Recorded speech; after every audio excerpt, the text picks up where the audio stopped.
Welcome back to Sanchez VB with head coach Frederick. And as usual, I'm the head coach because it's just me. And by the way, if you want to work for me, let me know. We can work something out. Okay, we today have another episode of the What Not to Do series. And today it is what not to do as a server. And it will be a slightly different episode than the other roles because serving once you've contacted the bull, you're no longer a server, you serve another purpose. But let's go into what the server should not do, and as needed we will use the homegrown Sanchez VB tool to discuss situations and what could happen, what may or may not happen. Okay, so before the point is essentially just about all the bullet points I have, and serve is a skill that is different from everything else because that is when you're in control of everything. There is no you're not in the middle of the action, and you're not having to react from something that happened. Anyway, let's go into what I've listed earlier. So I guess the number one thing, if I run into anyone or if anyone asks my opinion about serve, the first thing I recommend is that the server needs to have a purpose. What is your purpose? We can talk forever on this. In this video we will not discuss about the technique of the serve and the pros and cons of jump serve versus float serve versus flat serve versus any serve you please. This is not the point of the video. The point is to discuss all the errors, the tactical errors that one can do be as or before or as he serves. So the point about the purpose is that you need to have some kind of idea of what it is that you want out of that point. And don't tell me, oh well, I just want to win. I mean, really? Thanks for letting me know. What is it that you want? Maybe you have a massive serve, and you're trying to get aces every game by bombing the serve. Maybe that's your plan, and that's okay. And you'll accept some kind of mistake ratio. That's okay. So maybe just pure power, that could be an acceptable purpose. Another purpose is of course to aim at one of the weaker player, whether it's in his passing or in his offense. Maybe he's a good passer but he'll just give us free balls, or maybe the other way around. He's a bad passer and you might get more aces going after him regardless of whether he's a good attacker or not. Here's another goal you could have, typically by default, without knowing anything further. This is typically what I do. Try to serve deep middle float to create an uncertainty time window for the other team and have them delay their decision of who's passing, who's setting, and especially if it can be deep. Now, not only you've delayed their decision, but it's also quite uncomfortable. Let's see, to go here, quite uncomfortable to start the point.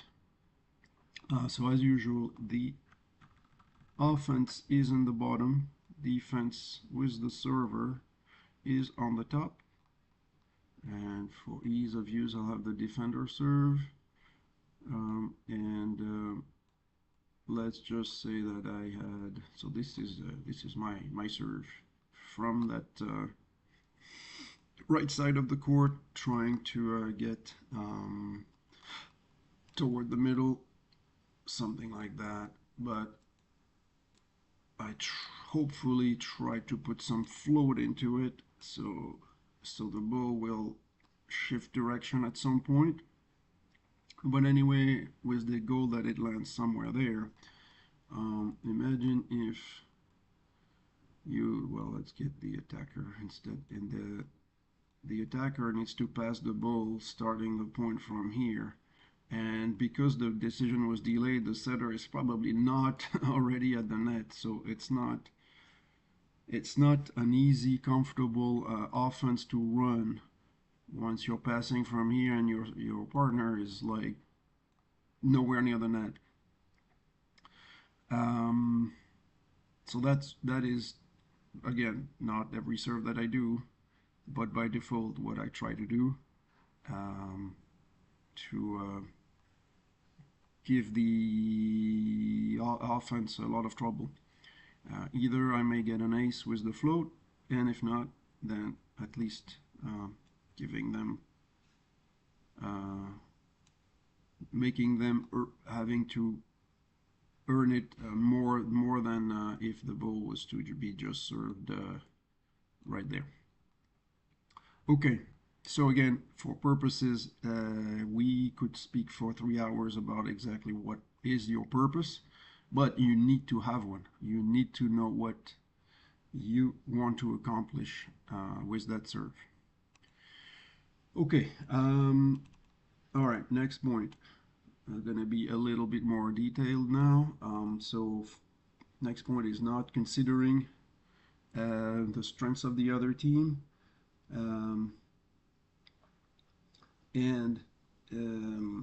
Typically something that is done quite often is just to think about who in the other team is the better attacker and avoid that. So I already touched on that a minute ago. Yes, you may not want to play defense against the better attacker, but what if that guy shanks every other ball? I would take my chances. I would gladly get him to spike over me if I can ace him half the time. So that is something you need to consider. Another thing is who's the better setter? How much can the better setter bonify a bad pass? And that I typically don't want the better setter to set. Now again, there are all kind of factors that will play, but you definitely want to consider their setting skills, and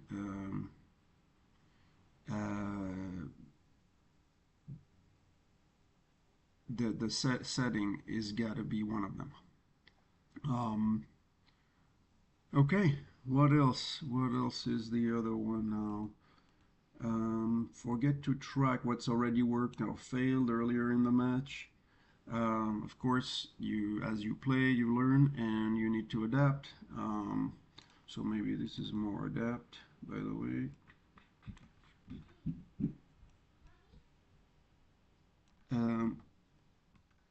Because if you had a game plan and it didn't work, then you probably want to change something. Or if you tried something else and that worked, or it didn't work, then you want to keep that in mind and and see and see if there is more to it. And in fact, and by the way, when I say work or not work, it's not necessary did you win the point or not. For example, if you um, have a really strong serve and then all they can do is bring it back on one, but that ball trickles and then they get the point. Well, I could, even though you lost the point, I would argue that your serve worked, and I would insist on that if you can. Okay, what else? Factor the wind. Forget to factor the wind and sun. Obviously, if there is an angle, well, I'll start with the wind. If there is, of course, if there is wind going, let's say, if the wind is going against you, like this, then yes, of course, you can try to serve deep, even if you don't want to serve hard, but you could also serve harder. You're gonna serve deep because the wind's gonna help the ball keeping it in.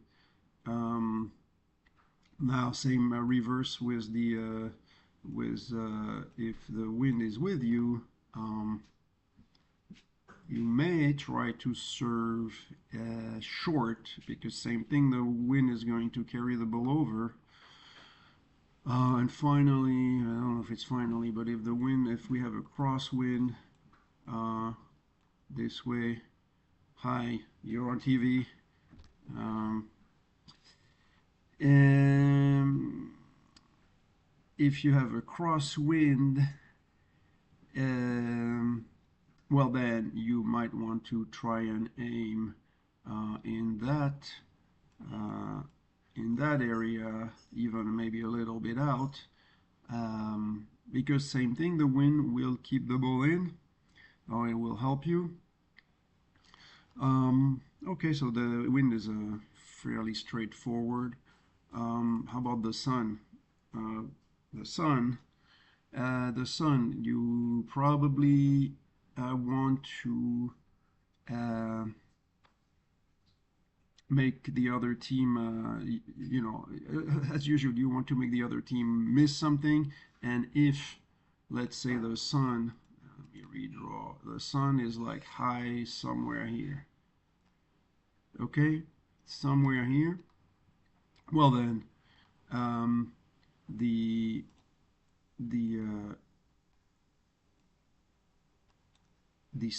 right side, their right side player here uh, might be blinded by the sun.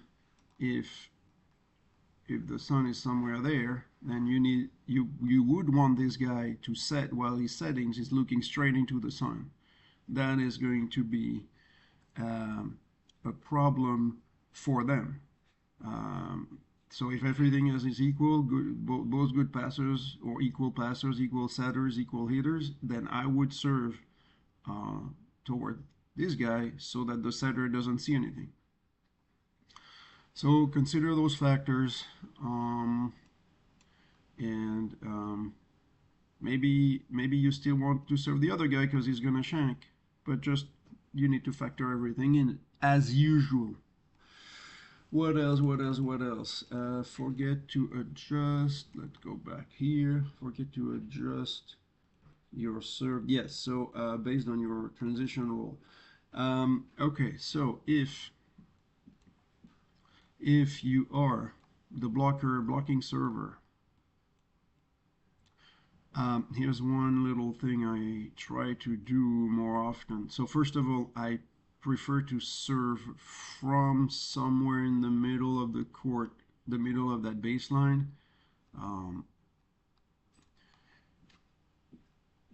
Because you're a little closer to the net.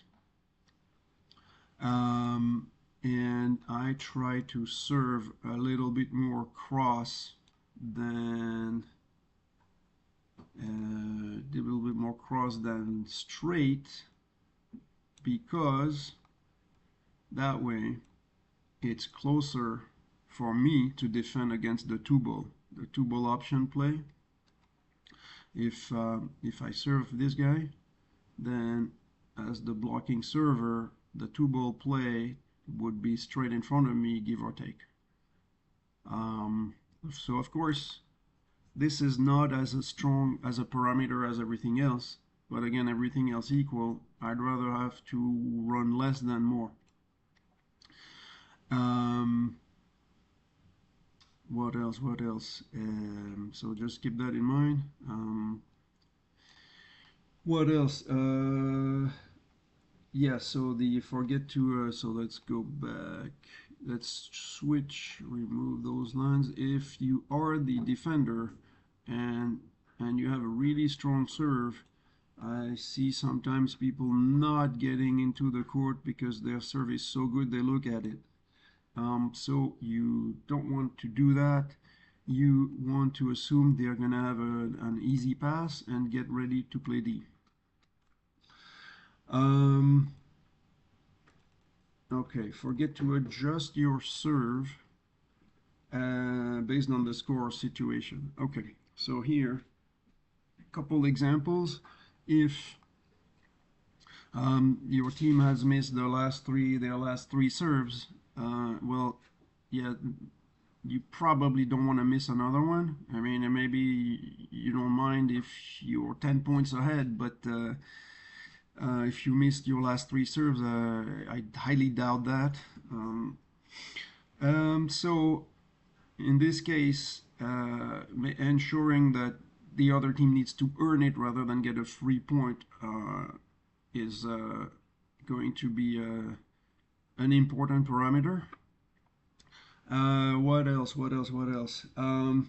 Okay, another situation could be where it's like 10-10 or 15-15 in the game, and the other team's been siding out like crazy. Well, maybe you don't need to wait till 15-15, but like 8-8 or 9-9, 10-10, you probably want to do something else and change and even take a risk, because at this point you've been losing your point on your serves anyway, so you might as well try to take more risks.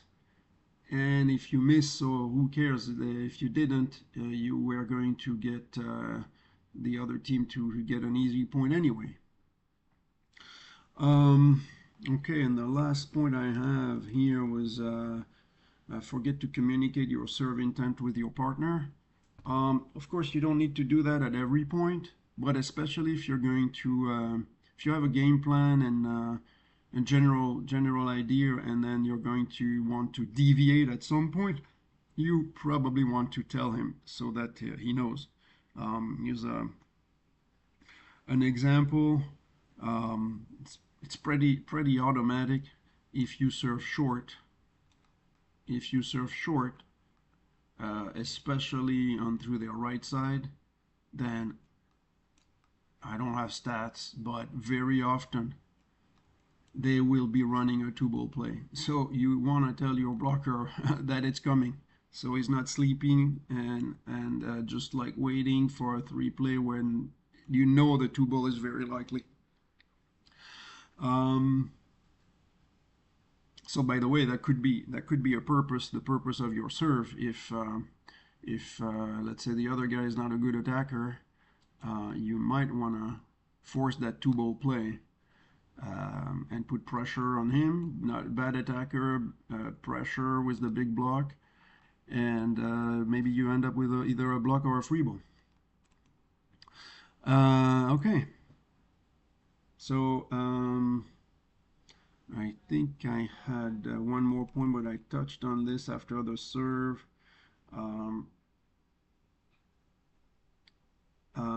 Okay, so you forget to get to your spot.